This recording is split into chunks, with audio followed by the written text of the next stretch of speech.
কোন আয়াত কবে নাজিল হলো, প্রেক্ষাপট কি ছিল, আয়াত নাজিলের সময় কে কে শুনেছেন, সেগুলো অনেক কিছুই পাওয়া যায় হাদিসে। হাদিস না মানলে কোরআনের আয়াতগুলো নাজিলের প্রেক্ষাপটই বোঝা যাবে না। সুতরাং শুধু কোরআনই মানব, হাদিস মানব না, এই কথা কেউ কিভাবে বলতে পারে? দ্বিতীয়ত, কোরআনের 16 নং সূরা আন-নাহলের 44 নং আয়াত বলছে, ওয়া আনজালনা ইলাইকা যিকরা লিতুবাইয়িনা লিন-নাসি মা নুজিলা ইলাইহিম ওয়া লাআল্লাহুম ইয়াতাফাক্কারুন। তোমার প্রতি নাজিল করেছে কোরআন, যাতে তুমি মানুষের জন্য স্পষ্ট করে দিতে পারো যা তাদের প্রতি নাজিল হয়েছে, আর যাতে তারা চিন্তা করে। দর্শক, ভালো করে লক্ষ্য করুন, নবীকে কোরআন স্পষ্ট করে বুঝিয়ে দিতে বলা হয়েছে পবিত্র কোরআনে। নবী নিশ্চয়ই এই কোরআনের ব্যাখ্যা বিশ্লেষণ করে মানুষকে বুঝিয়ে দিয়েছেন। প্রশ্ন হলো, নবী কোন কথা দিয়ে, কোন শব্দ দিয়ে কোরআন স্পষ্ট করে দিয়েছেন? যে শব্দে, যে বাক্যে, যে ভাষায় তিনি কোরআন স্পষ্ট করে দিয়েছেন তাকেই আমরা হাদিস বলি। তা নিশ্চয়ই কোরআনে লিপিবদ্ধ নেই, কিন্তু হাদিসে আছে। জানি না এমন কথাও কেউ বলতে পারে কিনা নবী যা স্পষ্ট করে দিয়েছে সেটাও কোরআনে আছে। আমরা বলবো, তাহলে নবীকে স্পষ্ট করে দেওয়ার কথা বলা হয়েছে কেন? কোরআনেই যদি স্পষ্ট সব বর্ণনা থাকে। আবার কেউ হয়তো এই কথাও বলবেন, না, নবী এই আয়াত মানেননি, তিনি কুরআন স্পষ্ট করে দেননি। তাহলে আর কি বলবো? শুধু তাকে এবং তার নবীকে নাস্তিক হিসেবে স্বাগত জানাতেই পারি। কারণটা স্পষ্ট, কেন তারা কোরআনের আয়াত লঙ্ঘন করলেন। তৃতীয়ত, আহলে কোরআন বা কোরআনিস্টরা দাবি করেন হাদিস তো নবীর মৃত্যুর 200-300 বছর পর লিখিত হয়েছে। নবী ওনাকে হাদিস লিখতে বা সংরক্ষণ করতে নিষেধ করেছেন, তাই হাদিসে ভুলভ্রান্তি থাকতেই পারে, এদিক সেদিক হতেই পারে। ইসলাম সম্পর্কে কি পরিমাণ অজ্ঞ হলে এই কথা বলা যায় জানি না। এরা কোরআনকে বাঁচাতে হাদিসে এদিক সেদিক হয় বলে প্রচার করলেও এটা মূলত কোরআনের বাণীকেই প্রশ্নবিদ্ধ করেছে। যেখানে আল্লাহ কোরআনে নবীকে বলেছেন কোরআন স্পষ্ট করে বুঝিয়ে দেওয়ার জন্য, তো নবী নিশ্চয়ই কোরআনকে বুঝিয়ে দিতে অনেক শব্দ ব্যয় করেছেন। সেটাই তো হাদিস। হাদিসের মাধ্যমেই এই আয়াতের উপর আমল হবে। সেই হাদিসে যদি এদিক সেদিক হয়ে যায়, তাইলে কোরআনের ব্যাখ্যা বিশ্লেষণও তো এদিক সেদিক হয়ে যাবে, তাই না? প্রশ্ন হলো, আল্লাহ কি তার কোরআনকে সম্পূর্ণরূপে হেফাজত করতে পারেননি? অথচ তিনি তো কোরআন হেফাজতের দায়িত্ব নিয়েছেন। সূরা হিজর আয়াত 9 বলা হয়েছে, ইন্না নাহনু নাযালনা যিকরা ওয়া ইন্না লাহু লাহাফিজুন। নিশ্চয়ই আমি কোরআন নাজিল করেছি আর আমি তার হেফাজতকারী। যদিও এই আয়াতে জিকির হেফাজতের কথা বলা হয়েছে। জিকির অর্থ হলো আলোচনা, কথা ইত্যাদি। হাদিস ও কোরআন দুটোই এই আয়াতে শামিল রয়েছে, কিন্তু আহলে কোরআনরা এই আয়াত দিয়েও প্রমাণ করেন আল্লাহ কোরআন হেফাজতের দায়িত্ব নিয়েছেন, হাদিস নয়। তাই হাদিস বাদ দিয়ে তারা শুধু কোরআন চর্চার কথা বলে থাকেন। কোরআন নিজের মন মতো মন গড়া ব্যাখ্যা বিশ্লেষণ করে সভ্য বানাবার চেষ্টা করে থাকেন। যা হোক, হাদিস সংরক্ষিত না থাকা মানে কোরআনও সংরক্ষিত না, কিংবা হাদিস সংরক্ষিত না থাকার মানে কোরআনের আয়াত ভুল প্রমাণিত হওয়া বা আল্লাহর চ্যালেঞ্জ হেরে যাওয়া। এছাড়া হাদিস নবীর মৃত্যুর 200-300 বছর পর লিখিত হয়েছে বা হাদিস লিখতে নবী নিষেধ করেছেন, এই কথাগুলো সম্পূর্ণই ভুল। আসল ঘটনা হলো, নবী প্রাথমিক অবস্থায় কোরআনের সাথে মিশ্রিত হয়ে যাওয়ার আশঙ্কায় হাদিস লিখে রাখতে নিষেধ করেছিলেন। চলুন হাদিসটি দেখে নেই।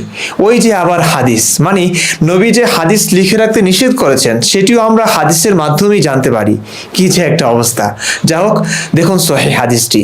সহিহ মুসলিম, ইসলামিক ফাউন্ডেশন, 7238 নং হাদিস।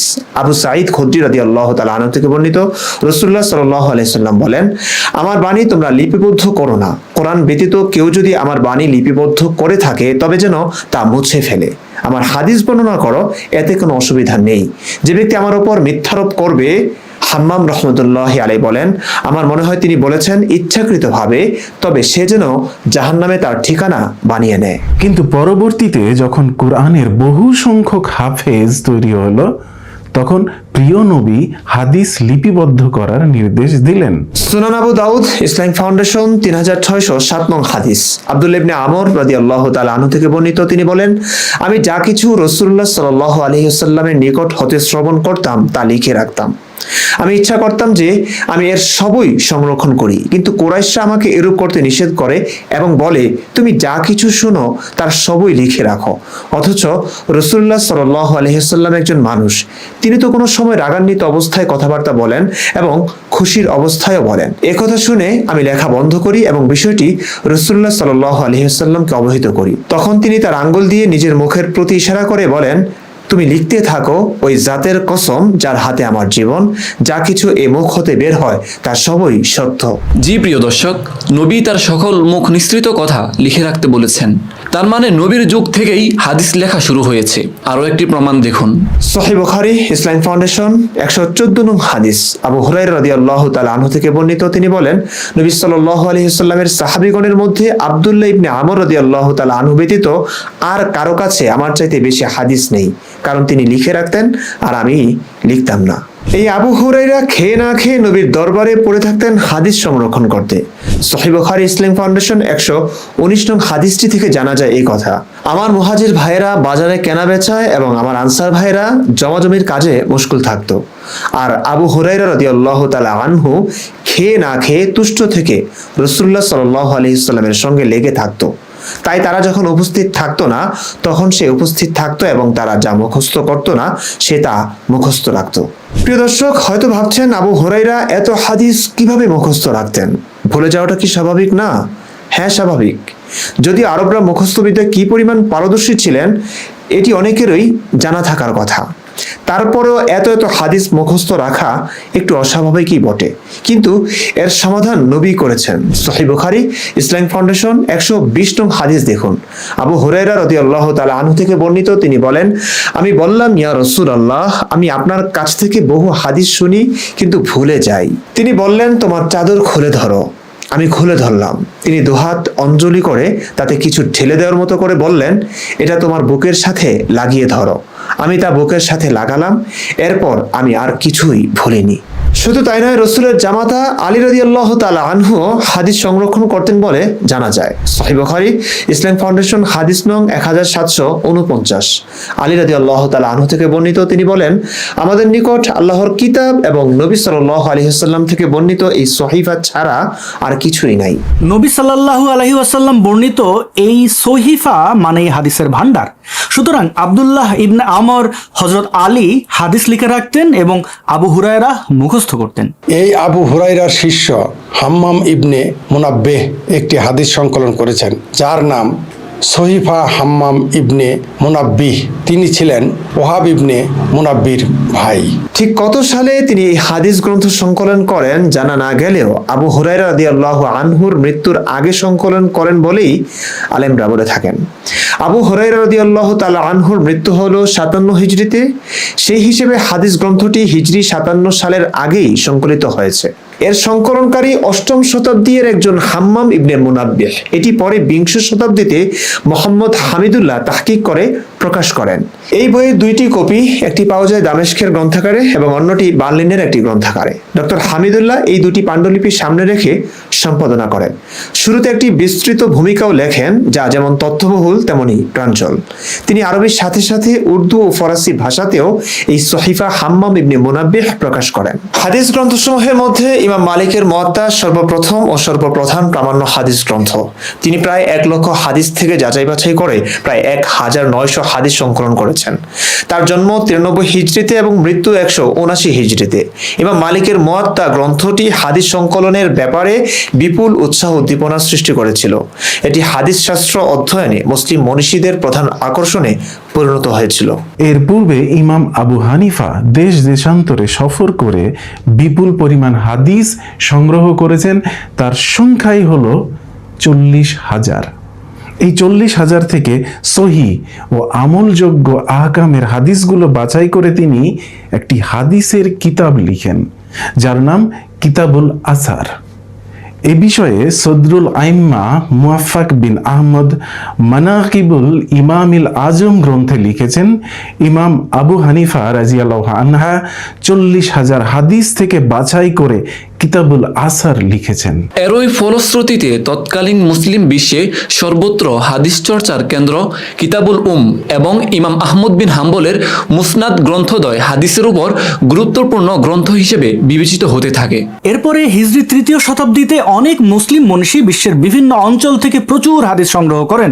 তার মধ্যে বিখ্যাত হলেন ইমাম বুখারী, ইমাম মুসলিম, ইমাম আবু দাউদ, ইমাম তিরমিজি, ইমাম নাসাই এবং ইমাম ইবনে মাজাহ। এদের সংকলিত হাদিস গ্রন্থগুলো হলো সহি বুখারী, সহি মুসলিম, সুনানে আবু দাউদ, সুনান আত-তিরমিজি, সুনানে নাসাই এবং সুনানে ইবনে মাজাহ। এই ছয়খানা হাদিস গ্রন্থকে সম্মিলিতভাবে সিয়াসাত্তা বা 6টি বিশুদ্ধ হাদিস গ্রন্থ বলা হয়। আব্বাসীয় যুগে হাদিস লিপিবদ্ধের কাজ পরিসমাপ্ত হয়। এই সকল ইমামরা এক একটা হাদিস কি যত্ন নিয়ে কি নিখুঁত যাচাই বাছাই করে সংকলন করেছেন তা নিয়ে বললে কয়েক ঘন্টা বলা লাগবে। সুতরাং যেমনিভাবে কোরআন সংরক্ষিত আছে তেমনিভাবে একই পদ্ধতিতে হাদিসও সংরক্ষিত আছে। চতুর্থত, হাদিস নয় শুধু কোরআন মানব বলা পাবলিকগুলো সবাই কি আরবি জানে? না। তাহলে কোরআন কেমনে বুঝবে? কোরআনের ভাষা তো আরবি, আরবি কি তারা বুঝবে? তাহলে কোরআন মানবে কেমনে? তখন কোরআন তার নিজস্ব ভাষায় অনুবাদ করা লাগবে। এই যে অনুবাদ, এর জন্য লাগবে অভিধান, ভাষা, এক ভাষা থেকে আরেক ভাষায় রূপান্তরের জটিল প্রক্রিয়াগুলো, কখনো ব্যাখ্যা, এগুলো সবই তো মানব সৃষ্ট। হাদিস মানুষের বানানো বলে হাদিস না মেনে অনলি কোরআন বলা পাবলিকগুলো কোরআনের অর্থ অনুবাদ বোঝার জন্য ব্যাখ্যা গ্রহণের ক্ষেত্রে কিন্তু মানুষের বানানো অর্থ অনুবাদ, অভিধান, ভাষা, ব্যাখ্যার মুখাপেক্ষী হয়। কি এক আত্মবিড়ম্বনা ভেবেছেন? পঞ্চমত, শুধু কোরআন মানা কখনোই সম্ভব না। কোরআন মানতে হলেও হাদিস মানতে হবে।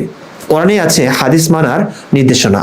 কোরআনের 33 নং সূরা, সূরা আল আহজাবের 36 নং আয়াতে আল্লাহ মুমিনদের নির্দেশ দিয়েছেন নবী কোনো নির্দেশ দিলে তা মানতে হবে।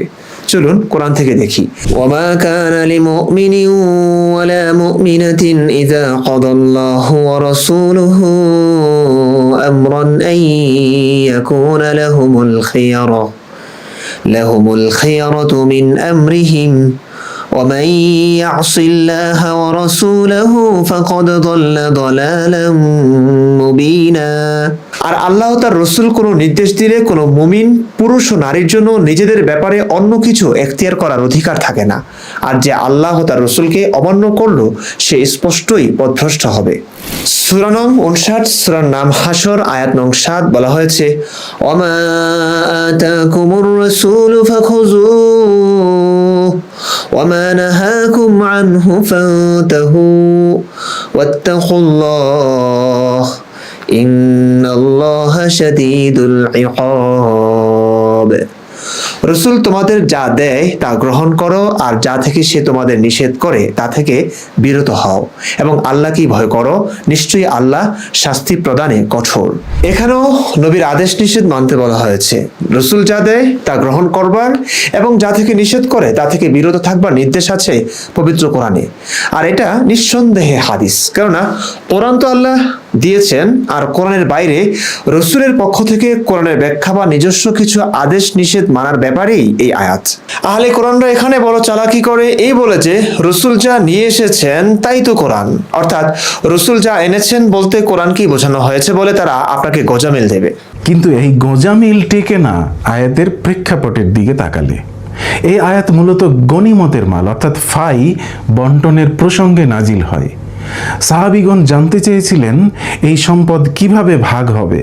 তখন আল্লাহ ঘোষণা করলেন, রাসূল সাল্লাল্লাহু আলাইহি সাল্লাম যা দেন তা গ্রহণ করো, যা থেকে বিরত রাখেন তা থেকে বিরত থাকো। শানের নুজুল তো তাফসির থেকে পেলাম, এরা তো আবার তাফসিরও মানবে না। তাফসির কি কোরআনের মধ্যে আছে? এসব তো হাদিস বা ইতিহাস থেকে পাই। তাহলে ওরা এই আয়াত পড়ে না?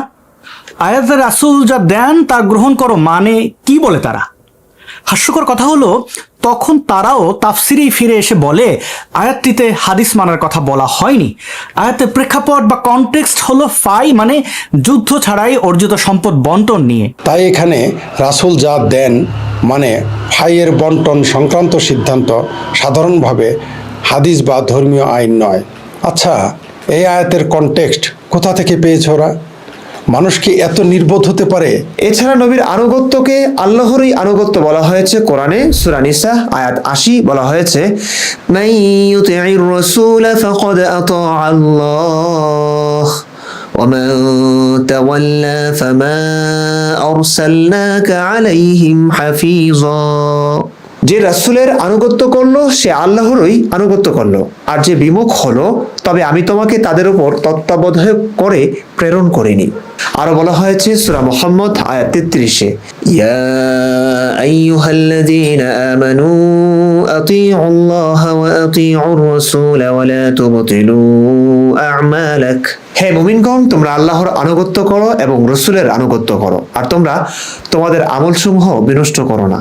সূরা মায়েদা আয়াত 92 বলা হয়েছে, ওয়া আতিউল্লাহা ওয়া আতিউর রাসূল ওয়াহযারু فإن توليتم فاعلموا أنما على رسولنا البلاغ المبين।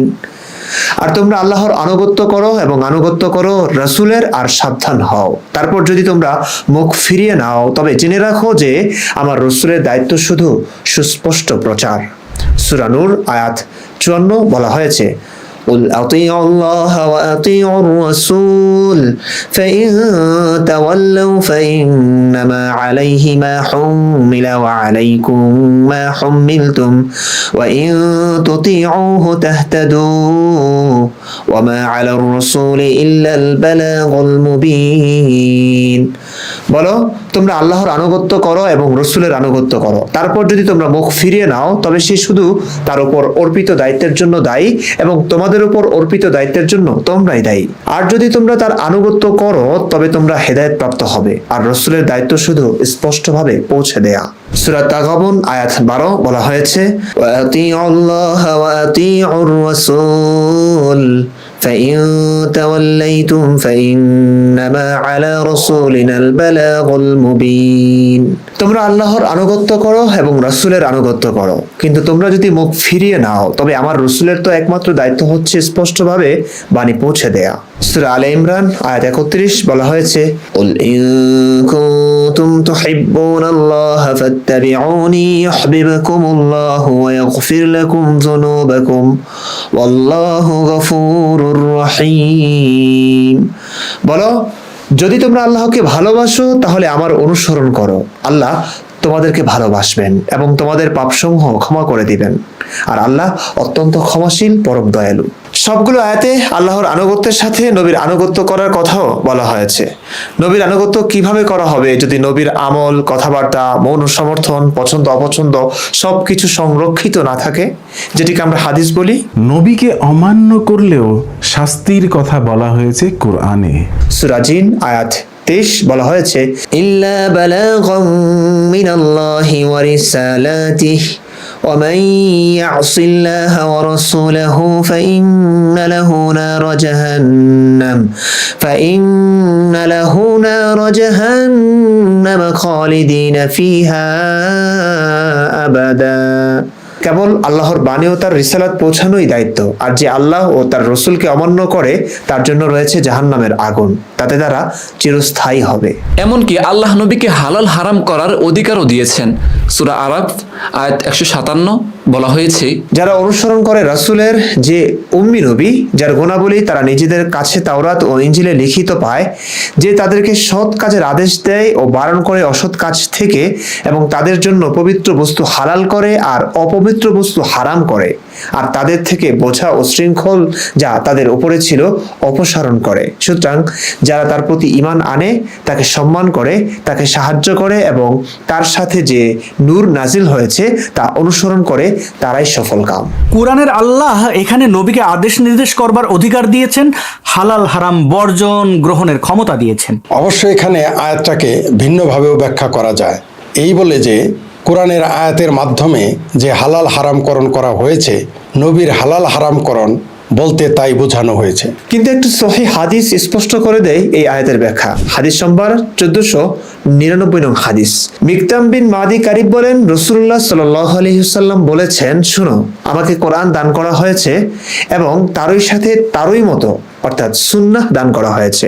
শোনো, সম্ভবত নিজ গদিতে বসে থাকা কোনো পরিতৃপ্ত লোক বলবে, তোমরা এই কোরআনের অনুসরণ করো, তাতে যা হালাল পাও তাই হালাল মনে করো এবং তাতে যা হারাম পাও তাই হারাম মনে করো। সতর্ক হও, আল্লাহর রসুল যা হারাম করেন তাও আল্লাহর হারাম করার মতোই।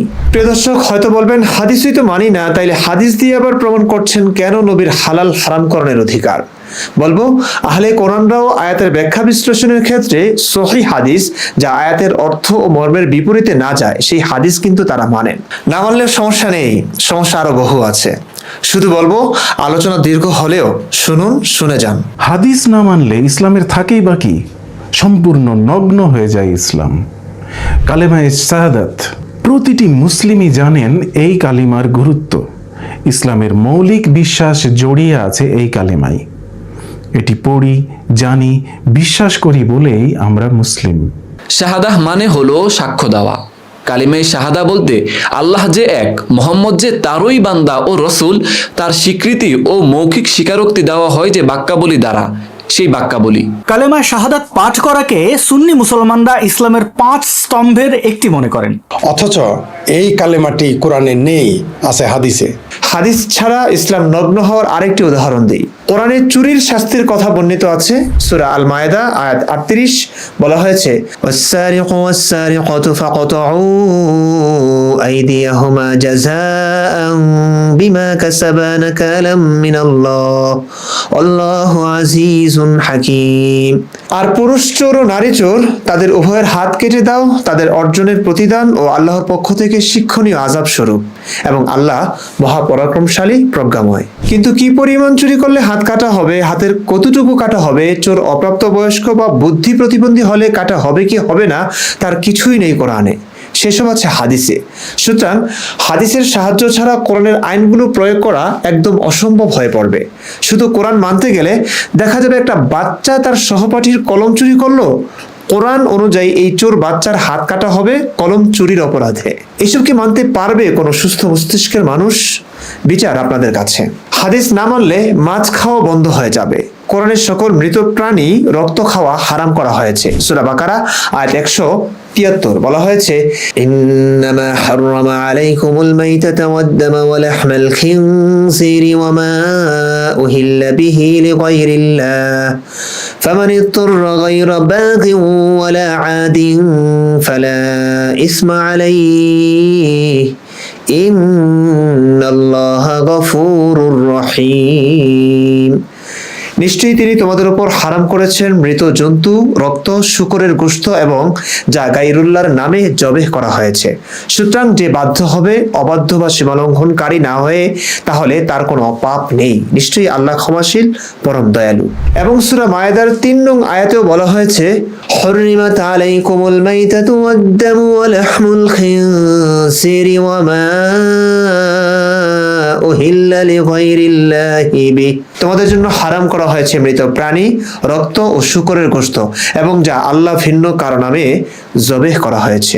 উল্লেখিত 2টি আয়াত থেকে এটা স্পষ্ট যে মৃত প্রাণী খাওয়া হারাম। কিন্তু প্রশ্ন হচ্ছে, মৃত মাছ খাওয়া কি হালাল নাকি হারাম? এই বিষয়ে কোরআনে বলা হচ্ছে, উহিল্লা লাকুম সাইদুল বাহরি ওয়া তাআমুহু মাতাআন লাকুম ওয়া লিস-সাইয়ারা। তোমাদের জন্য হালাল করা হয়েছে সমুদ্রের শিকার ও তার খাদ্য, তোমাদের ও মুসাফিরদের ভোগের জন্য। লক্ষ্য করুন, এখানে কেবল সমুদ্রের শিকার হালাল করা হয়েছে, নদী, খালবিলের মাছ বা মৃত মাছ কিন্তু হালাল করা হয়নি। যদি না বাহরুন শব্দের মন গড়া ব্যাখ্যা করে অর্থের ব্যাপকতা উদ্দেশ্যে নেওয়া হয়। যারা শুধু কোরআন মানেন তারা কি মৃত মাছ খান না? মৃত মাছ একইভাবে গরু ছাগলের কলিজা খেতে হলে হাদিসের শরণাপন্ন হতেই হয়। শুধুমাত্র হাদিসে বিষয়টি বিশ্লেষণ করা আছে। সুনানে ইবনে মাজাহ, তাওহিদ পাবলিকেশন, 3314 নম্বর হাদিস।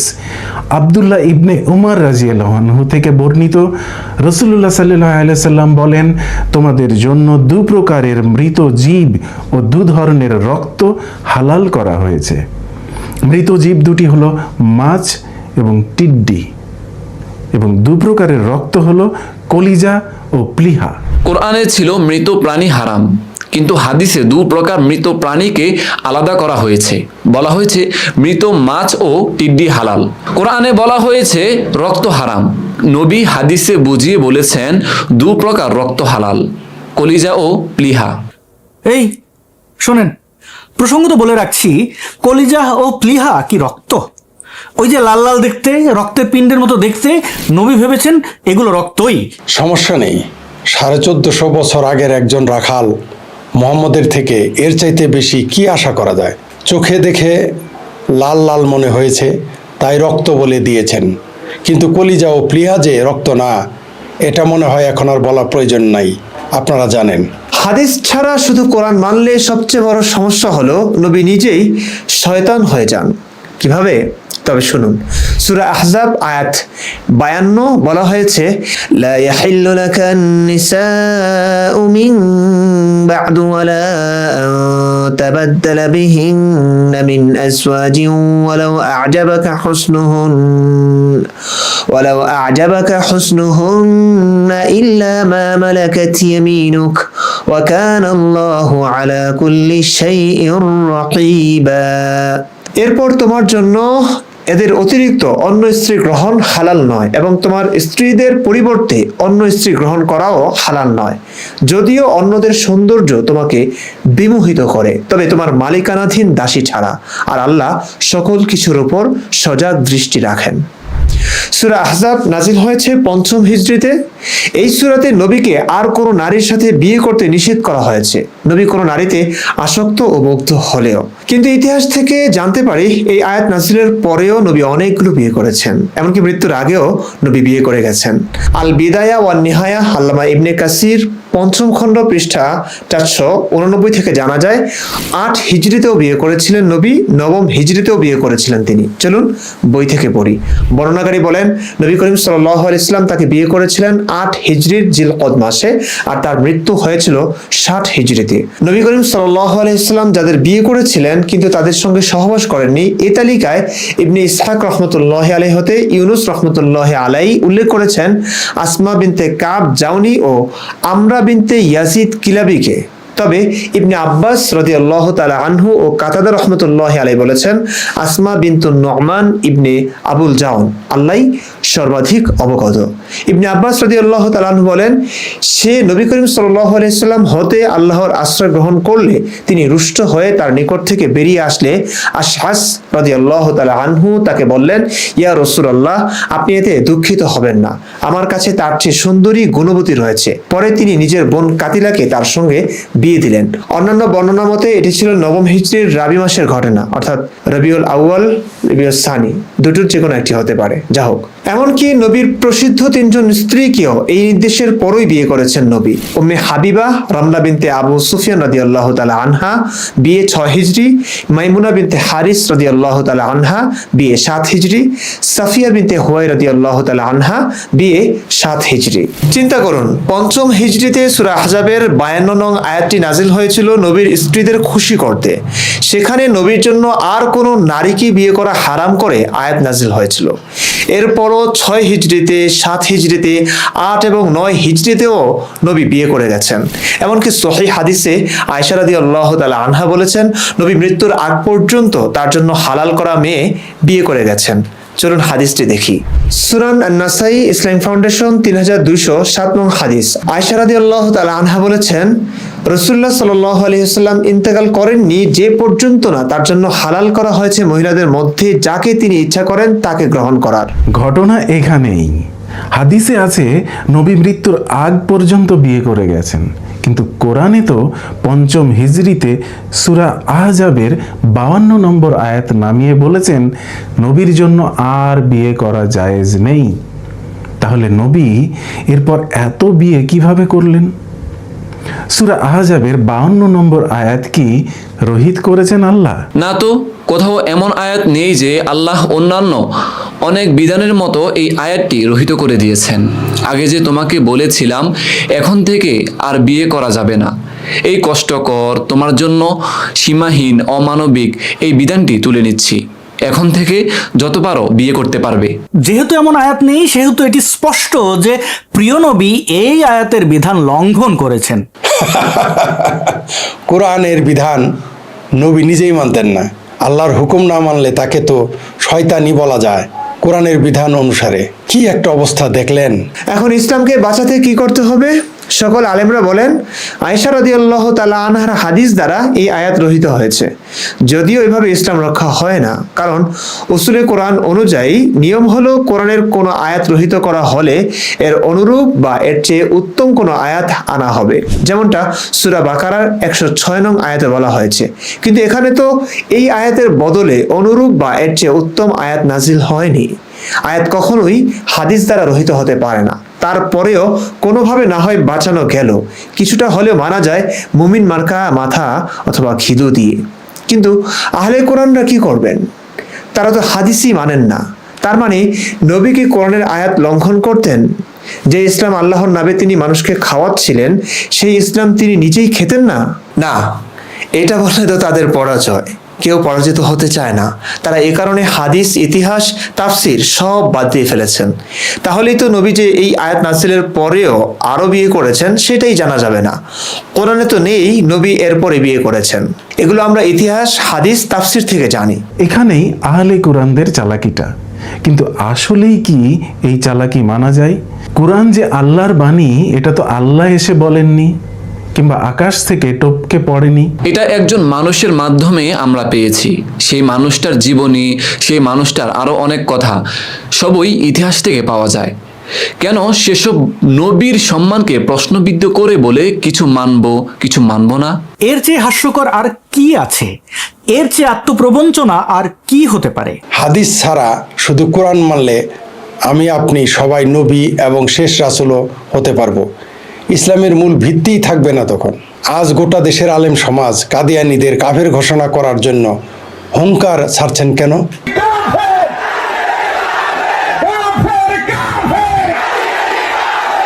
কাদিয়ানীরা বা আহমদিয়ারা শুধু কোরআন মেনে একটা আয়াতের ব্যাখ্যা ভিন্নভাবে করে মির্জা গোলাম আহমদ কাদিয়ানীকে নবী বলে অভিহিত করেছেন বলেই। চলুন একটু বোঝার চেষ্টা করি। সূরা আহজাব আয়াত 40 বলা হয়েছে, মা কানা মুহাম্মাদুন আবা আহাদিম মির রিজালিকুম ওয়ালাকিন রাসূলুল্লাহি ওয়া খাতামান নাবিয়্যিন ওয়া কানা আল্লাহু বিকুল্লি শাইইন আলিমা। মুহাম্মদ তোমাদের কোনো পুরুষের পিতা নয়, তবে আল্লাহর রসুল ও সর্বশেষ নবী, আর আল্লাহ সকল বিষয়ে সর্বজ্ঞ। এই আয়াতটি নবী পালক পুত্রবধূ জয়নবকে বিয়ে করার ক্ষেত্রে যে সমালোচনা হয়েছিল, যে ছেলের বউকে তিনি বিয়ে করলেন কিভাবে করলেন এই কাজটি, সেই সমালোচনা বন্ধ করার জন্য বানিয়েছিলেন।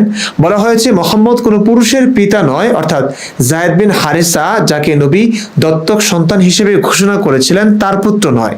ওয়ালাকিন রাসূলুল্লাহি ওয়া খাতামান নাবিয়্যিন, তিনি আল্লাহর রসুল ও খাতামুন নাবিয়্যিন। এই আয়াতে নবীকে খাতামুন নাবিয়্যিন বলা হয়েছে। এর অর্থ সাধারণত আলেমরা সর্বশেষ নবী বলে থাকেন, কিন্তু খাতাম শব্দের অর্থ শেষ বা সমাপ্তি নয়। অভিধানে এটির আরেকটি অর্থ আছে।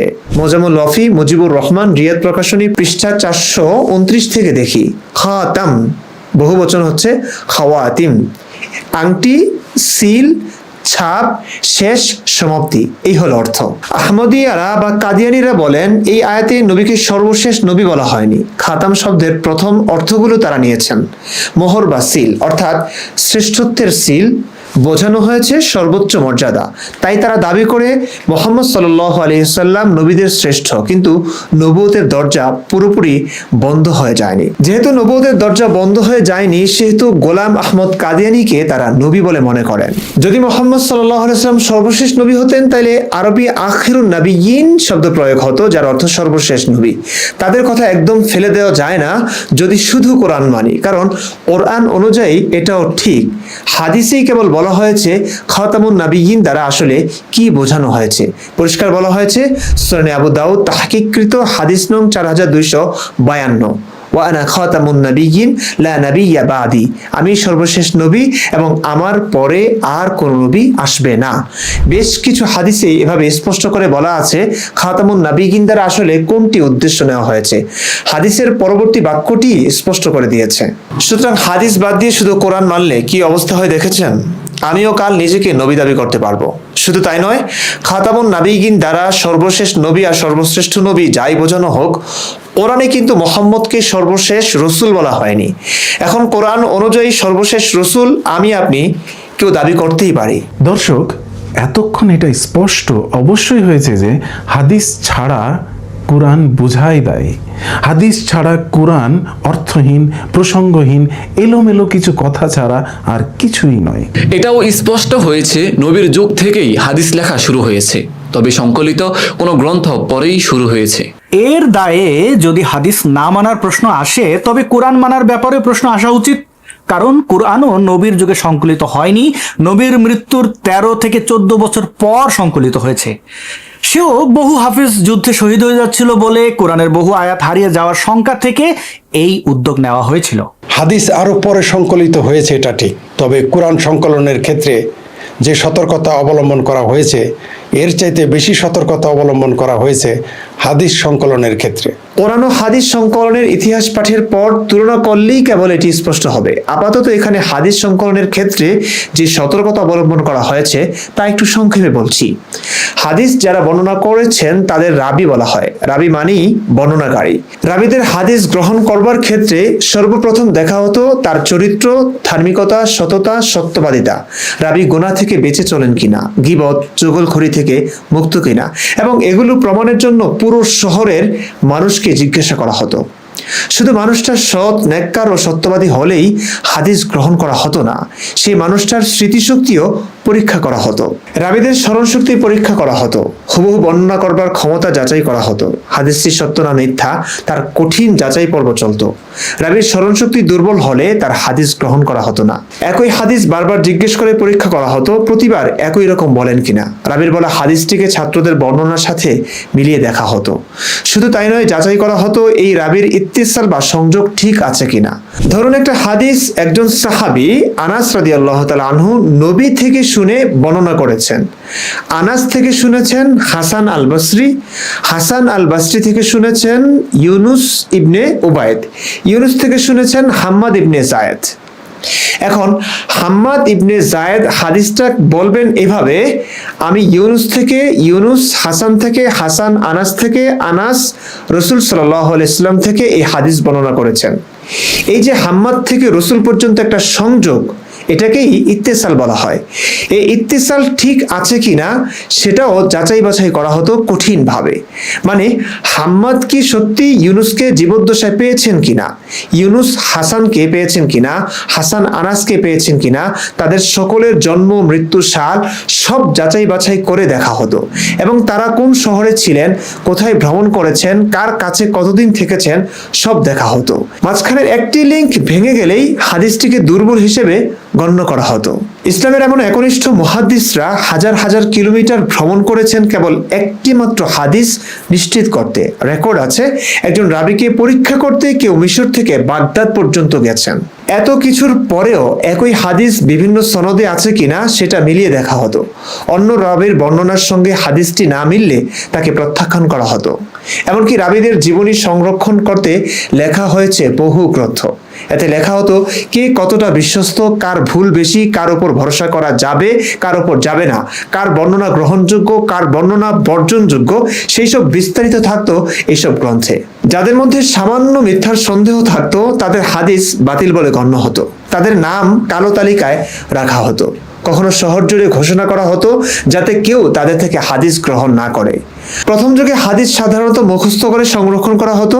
লেখার অনুমতি ও ব্যাপক লিখন কাজ শুরু হয় 2য় থেকে 3য় হিজরি শতকে, কিন্তু তার আগেই মুখস্থ পরীক্ষা, পুনরাবৃত্তির শিক্ষক, ছাত্র যাচাই ইত্যাদি অত্যন্ত কঠোরভাবে হতো। এক কথায় হাদিস সংগ্রহে রাবিরা অর্থাৎ হাদিসের বর্ণনাকারীরা যে সতর্কতা অনুসরণ করেছেন তা হলো আদালাহ বা চরিত্র, জাবত বা স্মৃতিশক্তি পরীক্ষা, ইত্তিসাল বা সংযোগ, আদামস সুজুজ বা বিরোধ বিচ্যুতি না থাকা। সুতরাং কোরআনের চাইতে বেশি সতর্কতা অবলম্বন ছিল হাদিস সংকলনের ক্ষেত্রে। যদি হাদিসই না মানা হয় তবে কোরআনকেও না মানাই উচিত। কোনোভাবে হাদিস বাদ দিয়ে শুধু কোরআন মানব, এই কথাটি মানা যায় না। ইসলাম সম্পর্কে যাদের সামান্যতম জ্ঞানও আছে তারা সকলেই হাদিস মানেন। আহলুস সুন্নাত ওয়াল জামাতের আকীদা এটাই। সহিহ হাদিস অস্বীকার করলে তাদের ঈমান থাকে না। সৌদি আরবের বিজ্ঞ ওলামায়ে কেরামের দ্বারা পরিচালিত একটি ওয়েবসাইট হচ্ছে ইসলাম কা ইনফো, যা সারা পৃথিবীতে ইসলামের গ্রহণযোগ্য রেফারেন্স হিসেবে স্বীকৃত।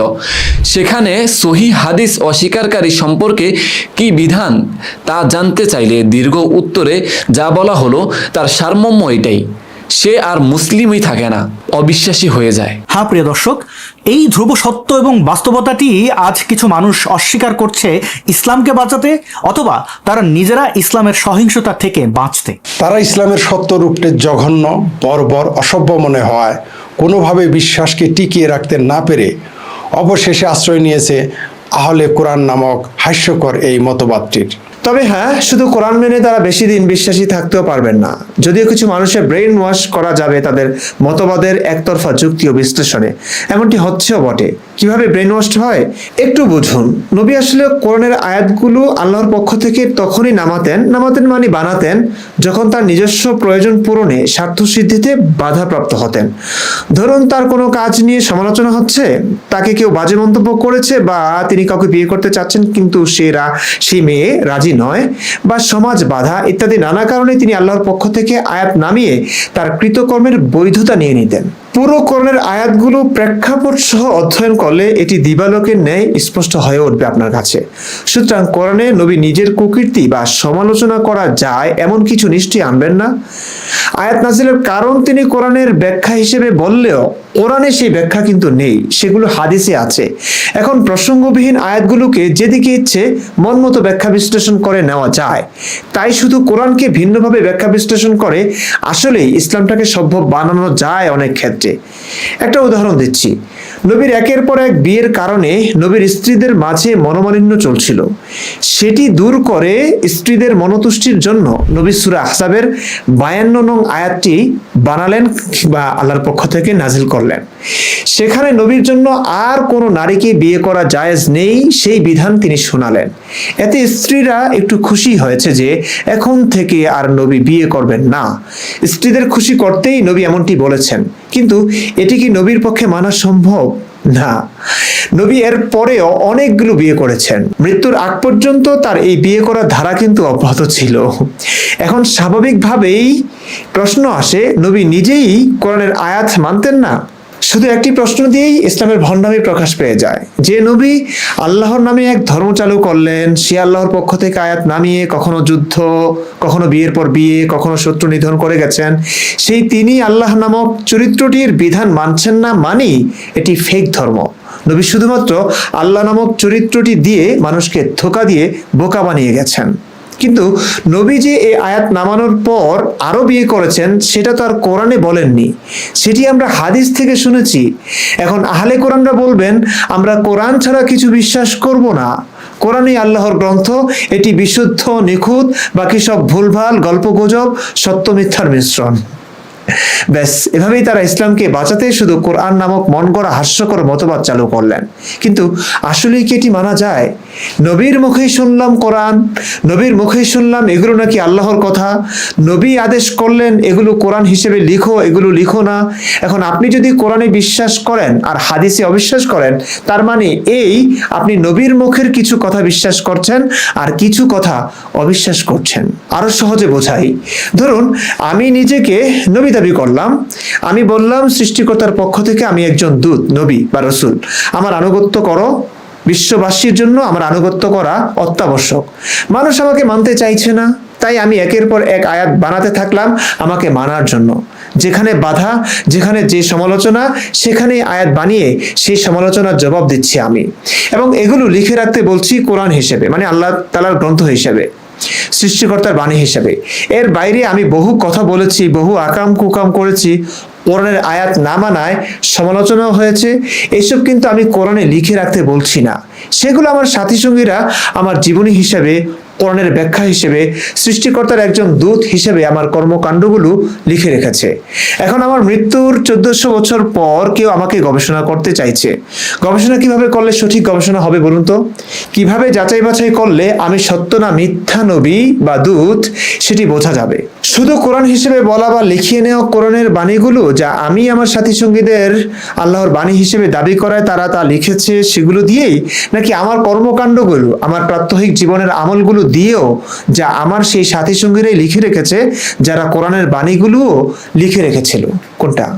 অর্থাৎ আমি বোঝাতে চাইছি, আমি তো সৃষ্টিকর্তার বাণী হিসেবে দাবি করা সেই গ্রন্থে আমার ব্যাপারে এমন কিছু বলবো না বা লিখিয়ে নেব না যা আমার এই দাবিকে প্রশ্নবিদ্ধ করবে, বা সৃষ্টিকর্তার পক্ষ থেকে একজন দূত এই দাবিটিকে ভুল প্রমাণিত করে।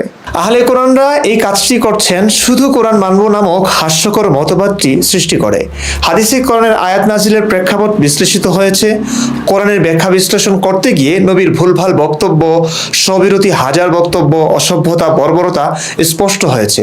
তাই তারা সেই স্ববিরোধী ও বর্বর বক্তব্যগুলো বাদ দিয়ে ইসলামকে মানতে চান শুধু কোরআনের বক্তব্যগুলো দিয়েই। এটি কি আসলে মানা যায়? যদিও আপাত দৃষ্টিতে কোরআনের সংক্ষিপ্ত আয়াতগুলোকে নিজের মন গড়া নানা ব্যাখ্যা দিয়ে ঘুরিয়ে দেওয়া যায়, কিন্তু শুধু কোরআন মানলেও কি এই স্ববিরোধিতা থেকে বাঁচা যায়? ইসলামকে রক্ষা করা যায়? আহলে কোরআনরা হাদিস মানেন না নানা কারণ সহ হাদিসে স্ববিরোধিতা আছে এই কারণেও। কিন্তু কোরআনেও যে স্ববিরোধী বহু বক্তব্য আছে, সেগুলোর ক্ষেত্রে কি বলবেন? এটি নিয়ে বিস্তারিত ভিডিও হতে পারে, তবে আপাতত কয়েকটি স্ববিরোধী আয়াতের দিকে আলোকপাত করছি। সূরা আল আনআম আয়াত 114 বলা হয়েছে, আমি কি আল্লাহ ছাড়া অন্য কাউকে বিচারক হিসেবে তালাশ করব, অথচ তিনি তোমাদের নিকট বিস্তারিত কিতাব নাজিল করেছেন? আর যাদেরকে আমি কিতাব দিয়েছিলাম তারা জানতো যে তা তোমার রবের পক্ষ থেকে যথাযথভাবে নাজিলকৃত। সুতরাং তুমি কখনো সন্দেহকারীদের অন্তর্ভুক্ত হয় না। এই আয়াতে নবী দাবি করলেন তিনি যে কিতাবের কথা শোনাচ্ছেন তা নাকি বিস্তারিত কিতাব।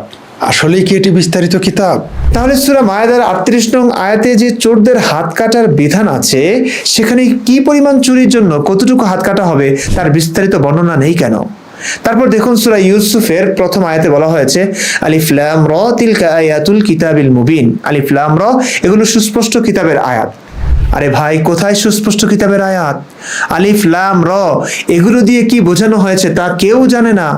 চিন্তা করুন, সুস্পষ্ট কিতাবের কিছু আয়াত একদমই অস্পষ্ট, এর দ্বারা কি বোঝানো হয়েছে তা কেউ জানে না। নবীও জানতেন না, নবী কাউকে বলেননি, আমরা কোনো মানুষ জানি না। হাস্যকর না?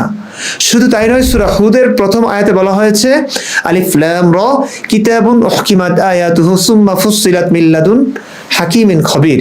আলিফ লাম র এটি কিতাব যার আয়াতসমূহ সুস্থিত করা হয়েছে, অতঃপর বিস্তারিতভাবে বর্ণনা করা হয়েছে প্রজ্ঞাময় সবিশেষ অবহিত সত্তার পক্ষ থেকে। দেখলেন অবস্থা? সুস্পষ্ট কিতাবের আয়াতের ব্যাখ্যা কেউ জানে না। এছাড়া আলে ইমরানের 7 নং আয়াতে বলা হয়েছে কিছু আয়াত মুতাশাবিহাত। চলুন আয়াতটি দেখি। তিনি তোমার উপর কিতাব নাজিল করেছেন, তার মধ্যে আছে মহকাম আয়াতসমূহ, সেগুলো কিতাবের মূল, আর অন্যগুলো মুতাশাবিহ। ফলে যাদের অন্তরে রয়েছে সত্যবিমুখ প্রবণতা, তারা ফিতনার উদ্দেশ্যে এবং ভুল ব্যাখ্যার অনুসন্ধানে মুতাশাবিহ আয়াতগুলোর পেছনে লেগে থাকে, অথচ আল্লাহ ছাড়া কেউ এর ব্যাখ্যা জানে না। আর যারা জ্ঞানে পরিপক্ক তারা বলে, আমরা এগুলোর প্রতি ঈমান আনলাম, সবগুলো আমাদের রবের পক্ষ থেকে, আর বিবেক সম্পন্নরাই উপদেশ গ্রহণ করে। আল্লাহ ছাড়া কেউ যদি নাই জানে, তাহলে এই কোরআন কিভাবে, কেন মানুষের হেদায়েতের গ্রন্থে আসবে? এছাড়া কেনই বা বলা হবে এই কোরআনের আয়াতগুলো বিস্তারিতভাবে বর্ণনা করা আছে? এছাড়া সূরা কামারের 17, 22, 32, 40 আয়াতগুলোতে একই কথা বলা হয়েছে যে আল্লাহ কোরআনকে সহজ করে দিয়েছেন বোঝার জন্য। দেখুন আয়াতগুলো, ওয়ালাকাদ ইয়াসসারনাল কুরআনা লিযিকরি ফাহাল মিন মুদ্দাকির। আর আমি তো কোরআনকে সহজ করে দিয়েছি উপদেশ গ্রহণের জন্য, অতএব কোনো উপদেশ গ্রহণকারী আছে কি? হিসেব করুন তো আল্লাহর কথার কোনো আগামাতা আছে কিনা। সূরা আনআমের 115 নম্বর আয়াতে বলা হয়েছে, তার বাণীসমূহের কোনো পরিবর্তনকারী নেই। অথচ কোরআনের আয়াতগুলোতে অনেক পরিবর্তন হয়েছে আমরা জানি। যারা জানেন না তারা নাস্ক সম্পর্কিত এই ভিডিওটি দেখলেই বুঝবেন। তারপর দেখুন সূরা কাফিরুনে বলা হয়েছে, লাকুম দীনুকুম ওয়ালিয়া দিন, তোমাদের জন্য তোমাদের দিন আর আমার জন্য আমার দিন। এবং সূরা বাকারার 256 নং আয়াতে বলা হয়েছে, লা ইকরাহা ফিদ্দিন, দিন গ্রহণের ব্যাপারে কোনো জবরদস্তি নেই।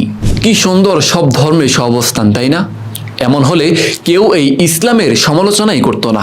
এখন দেখুন সূরা তাওবা আয়াত 5 বলা হয়েছে, অতঃপর যখন নিষিদ্ধ মাসগুলো অতিবাহিত হয়ে যাবে তখন তোমরা মুশরিকদের যেখানে পাও হত্যা করো এবং তাদেরকে পাকড়াও করো, তাদেরকে অবরোধ করো এবং তাদের জন্য প্রতিটি ঘাঁটিতে বসে থাকো।